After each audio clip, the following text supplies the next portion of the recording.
इस बात से तो आप भी सहमत होंगे कि जब दो अलग अलग इंसानों को एक ही बीमारी होती है, यानी कि जब दोनों ही इंसान एक ही बीमारी का शिकार बनते हैं, तो दोनों ही लोगों का ट्रीटमेंट एक जैसा होता है और उनका इलाज भी एक ही गोली से किया जाता है। लेकिन ये चीज कई पश्चिमी देशों को काफी समय से समझ नहीं आ रही थी, मगर अब जरूर समझ में आने वाली है, क्योंकि जिस बीमारी और उसके इलाज की बात आज हम करने वाले हैं, वो बड़ी तेजी से इन सभी पश्चिमी देशों में फैलती जा रही है। और इनमें सबसे मुख्य रूप से फ्रांस, ब्रिटेन और जर्मनी, इन 3 देशों का दबदबा यूरोपियन यूनियन में हमेशा से रहा है। ब्रिटेन अब यूरोप से अलग रास्ते पर निकल गया है। जर्मनी यूरोप की सबसे बड़ी आर्थिक शक्ति है और फ्रांस सबसे बड़ी सैन्य शक्ति। ऐसे में यूरोपियन यूनियन में फ्रांस का हमेशा से दबदबा रहा है। और भारत से रिश्तों की बात करें तो वो सबको पता है कि दोनों देश कितने करीबी हैं और किस कदर। जब बाकी दुनिया के देशों ने परमाणु परीक्षण करने के लिए 1998 में भारत पर प्रतिबंध लगा दिए थे, तब फ्रांस ही वो देश था जो बाकी के पश्चिमी देशों के खिलाफ जाकर भारत के पक्ष में आकर खड़ा हो गया था।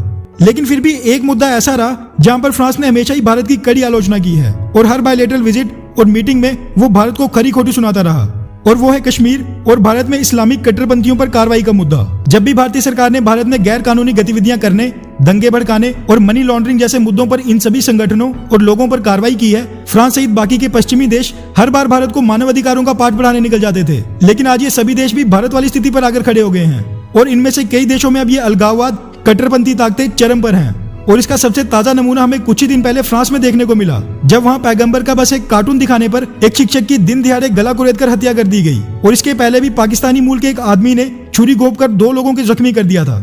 इन सभी पश्चिमी देशों को भारत कहता था कि भारत में भी पाकिस्तानी अलगाववाद और कट्टरपंथी ताकतों की फंडिंग करके कश्मीर और भारत का माहौल खराब करने की कोशिश करता आया है। लेकिन ये लोग आज तक नहीं समझते थे, क्योंकि इन सभी देशों पर अभी तक बीती नहीं थी। मगर अब जब बीतना शुरू हुआ है, तो फ्रांस के राष्ट्रपति मैक्रोन भारत के प्रधानमंत्री नरेंद्र मोदी जी के नक्शे कदम पर चल पड़े हैं। और जिस तरह भारतीय सरकार कट्टरपंथी ताकतों पर कार्रवाई करती है, इस बार इन सभी ताकतों पर कार्रवाई करना शुरू कर दिया है।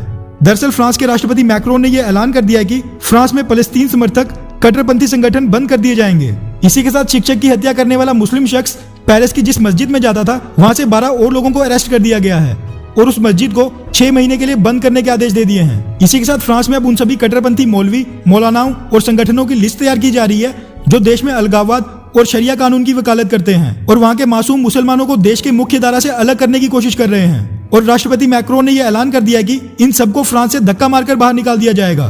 फ्रांस को भी भारत की तरह शक है कि इन सभी लोगों की फंडिंग दूसरे देशों से आती है। जो भी हो, जिन यूरोपियन देशों ने जब मिडिल ईस्ट के देशों में गृह युद्ध छिड़ रहा था, जिन विशेष धर्म के रेफ्यूजीज को अपने देश में शरण दी थी, वही वहां का माहौल खराब करने में लगे हैं और वहां के कानून का सम्मान नहीं कर रहे।